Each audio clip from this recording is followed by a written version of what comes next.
শহরের এক পাশে গাছতলা, আরেক পাশে পাঁচতলা। শহরের এক পাশে 5 স্টার 7 স্টার হোটেল, বৃত্ত, বৈভব, আনন্দ, উল্লাস, এন্টারটেইনমেন্টে মানুষ ফুর্তিতে মজে থাকবে। আর শহরের আরেক পাশে বস্তি, না খেয়ে মানুষ চিকিৎসার অভাবে ধুকে ধুকে মরবে। ইসলাম এটা চায় না। ইসলাম চায় সম্পদের তারল্য সবার হাতে পৌঁছে যায়। আল্লাহ বলেন, সম্পদ যেন শুধু তোমাদের ধনীদের হাতে কুক্ষিগত না হয়, এজন্য আমি এই জাকাতের ব্যবস্থাপনা করেছি। ফলে সবার কাছে এই জাকাতের অর্থ কিন্তু পৌঁছে যাবে। জাকাত হচ্ছে one of the 5 pillars of Islam. ইসলামের 5টা ভিত্তির একটা। 3 নাম্বার ভিত্তি, প্রথমে ঈমান, তারপরে সালাত, তারপরেই জাকাত। একটা তাঁবুর 5টা খুঁটি থাকে। এই তাঁবুর 5টা খুঁটিকে যদি ইসলামের 5টা পিলারের সাথে তুলনা করি, তাহলে মাঝখানের খুঁটিটার নাম জাকাত। মাঝখানের খুঁটি না থাকলে যেমনি তাঁবু উঁচু হয়ে দাঁড়াতে পারে না, তেমনি জাকাত ভিত্তিক অর্থ ব্যবস্থা না হলেও মুসলিম উম্মাহ মাথা উঁচু করে দাঁড়াতে পারে না। যেমন এখন আমাদের জাকাত ভিত্তিক অর্থ ব্যবস্থা নাই, ফলে গোটা বিশ্বে আমরা কিন্তু ওইরকম নেতৃত্ব স্থানীয় বা উন্নতির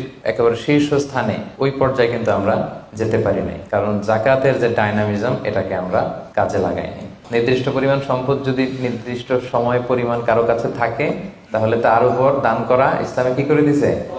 ফরজ। অন্য কোন ধর্ম দানকে ফরজ করেনি, উৎসাহ দিয়েছে সব ধর্ম, কিন্তু ইসলাম এক্ষেত্রে ইউনিক। ধনীদের সম্পদে গরিবদের অধিকার আছে, এবং ইসলাম বলে আপনি দান করে জাকাত দিয়ে মোটেও যাকে দিলেন তার প্রতি করুণা করেননি। এটা তাদের প্রতি কিন্তু দয়া না। আমি আজকে যাকে জাকাত দিলাম আমি মোটেও দয়া করিনি, করুণাও করিনি, অনুকম্পাও না, বরং এটা তার হক, এটা অধিকার, এটা কোনো রকম দয়া বা অনুকম্পা নয়। কারণ ইসলাম চায় একটা সুন্দর মানবিক সমাজ ব্যবস্থা গড়ে তুলতে। এই জাকাত কিন্তু যাদের উপর ফরজ হয়েছে এটা আপনাকে আদায় করতেই হবে, এখানে কোনো ছাড় নেই। এবং এটা গরিবদের অধিকার, এটা সোশ্যাল সিকিউরিটি নেট, যাতে সকলের কাছে অর্থের তারল্য পৌঁছে যায়। এজন্য আল্লাহ তাআলা জাকাতকে ফরজ করেছেন।